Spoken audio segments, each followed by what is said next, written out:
বন্ধু, আমার যে কি খুশি লাগতেছে, পুরো একটা বছর পর কুরবানি ঈদ আসতেছে। হ্যাঁ, দিনের পর দিন ওয়েট করছি এই কুরবানি ঈদটা আসার জন্য। আর বন্ধু, তোরা কি কুরবানির গরু কিনবি না? হ্যাঁ, আব্বু বলছে 2-1 দিনের মধ্যে হাটের সবচেয়ে বড় গরুটা নিয়ে আসবে কুরবানি দেওয়ার জন্য। কিরে রাহিম, তোর কি অবস্থা? তুই কি এই ঈদে কেনাকাটা করবি না? আরে বেটা আমরা তো 2 দিন আগেই 4 লক্ষ টাকা দিয়ে কুরবানির গরু কিনে নিয়ে আসলাম, আর ঈদের কেনাকাটা এখনো করিনি। আরে বন্ধু, তুই এখনো মার্কেট করিস নাই? আমরা তো 2 দিন আগেই মার্কেট করে ফেলছি। কিন্তু নিলয় তো কিছু বললো না। কিরে নিলয়, তুই কি ঈদের মার্কেট করিস নাই?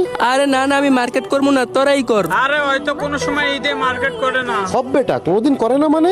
ঈদের একটা দিন ভাই, আর তুই একটা দিন মার্কেট করবি না? তাড়াতাড়ি গিয়ে মার্কেট করে আয়। বন্ধু বলছি না আমি মার্কেট করবো না, তোরাই কর। আচ্ছা বন্ধু, আমি একটা জিনিস বুঝতে পারতেছি না, আমরা ঈদ উপলক্ষে সবাই মার্কেট করি, কিন্তু তুই কেন করিস না? আরে না বন্ধু, আমি এমনিতে মার্কেট করি না, তোরাই কর। আমার মনে হইতেছে বন্ধু, ওই প্রতি ঈদে মার্কেট না করার পিছনে একটা কারণ আছে, ওইটা আমাদের বলতেছে না। ও হইতে পারে। আচ্ছা ঠিক আছে, তাহলে তোরা জিজ্ঞেস করলাম না। আচ্ছা থাক, তাইলে আমি গ্রুপ থেকে বাইরে এলাম, আমার কাস্টম খেলা আছে। বন্ধু, আমিও চলে আসতেছি, আমাকেও কাস্টমে নিয়ে নে। বন্ধু আমার কাছে অনেক ভালো লাগতাছে, প্রায় একটা বছর পর কুরবানি ঈদ আসলো। উফ, কি যে মজা হবে, নতুন নতুন জামা কাপড় পরবো। ও আচ্ছা বন্ধু, ইট টিট করে আমার আবার ভুলে যাস না। আরে বন্ধু, ঈদ উপলক্ষে তো সবাই মার্কেট করতেছে, তুই কেন করিস না? তোর সমস্যাটা কি বল আমাকে।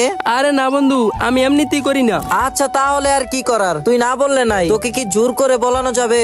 বন্ধু তুই কি জানোস, আমার আব্বু আমাকে মার্কেট করার জন্য 10,000 টাকা দিছে। ও আচ্ছা তাই নাকি বন্ধু, তাহলে ঠিকঠাক মতো ঈদের মার্কেট কর, আমি গেলাম। কি রে বন্ধু, তোর সমস্যাটা কি? তুই হঠাৎ করে গ্রুপ থেকে বেরোয় আসলি? না বন্ধু, এমনি বেরিয়ে গেছি। আর তুই ইনভাইট দিলি কেন, কিছু বলবি? বন্ধু তোর বয়স এরকম হইলো কেন? একটু আগে না ভালোভাবে কথা বললি, এখন মনে হইতাছে কান্না করতেছিস। কই কই, আমি কাঁদতাছি না, তুই কি কিছু বলবি? আচ্ছা বন্ধু, তুই সত্যি করে বল তোর কাহিনীটা কি? তুই প্রতি ঈদে মার্কেটও করিস না, আবার মনে হচ্ছে কান্নাও করতেছিস। আর বন্ধু তুই তো আমার বেস্ট ফ্রেন্ড, তুই তো আমার কাছে সবকিছু শেয়ার করতে পারস। আরে বন্ধু, তুই কতক্ষণ ধরে বলতেছিস ঈদের মার্কেট করি না কেন? শুনবি কেন ঈদের মার্কেট করি না? আসলে বন্ধু, আমি ঈদের মার্কেট কিভাবে করবো? আমার মা বাবা তো কেউ নাই, আর এখন আমি ছোট, তাই কোনো কাজও করতে পারি না। বন্ধু তুই যখন বললি না এই তো তোর বাবা তোকে মার্কেট করার জন্য 10,000 টাকা দিছে, তখন বন্ধু আমার বাবার কথা মনে পড়ে আছে। কিন্তু আমার বাবা তো নাই। আসলে বন্ধু, আমার বাবা থাকলে তোর মতো ঈদের মার্কেট করার জন্য টাকা দিত, কিন্তু বন্ধু আমার বাবা তো নাই। ছোটবেলা থেকে মা বাবার আদর পাই নেই, আর মা বাবার ভালোবাসা কেমন আমি কোনোদিন পাই নেই। আমার বয়স যখন 7, তখন আমার মা অ্যাক্সিডেন্টে মারা যায়। তার 1 বছর পরে আমার বাবা মারা যায়। আমার মা বাবা মারা যাওয়ার পরে আমি আমার মামার বাসায় বড় হয়েছি, কিন্তু মামি সবসময় মামার সাথে ঝগড়া করতো, এর আগে আমার খাইতেও দিত না। তাই আর কি বন্ধু, আর আমার মামা মাকে জীবনে ঈদের মার্কেট করার জন্য টাকা দিব না। বন্ধু তুই এখন বল ঈদের মার্কেট আমি কিভাবে করবো?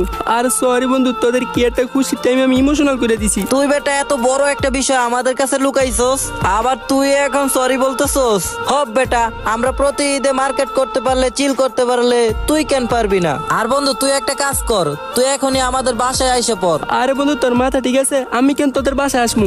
কেন? আমাদের বাসায় আমার সাথে থাকলে তোর কি হইব?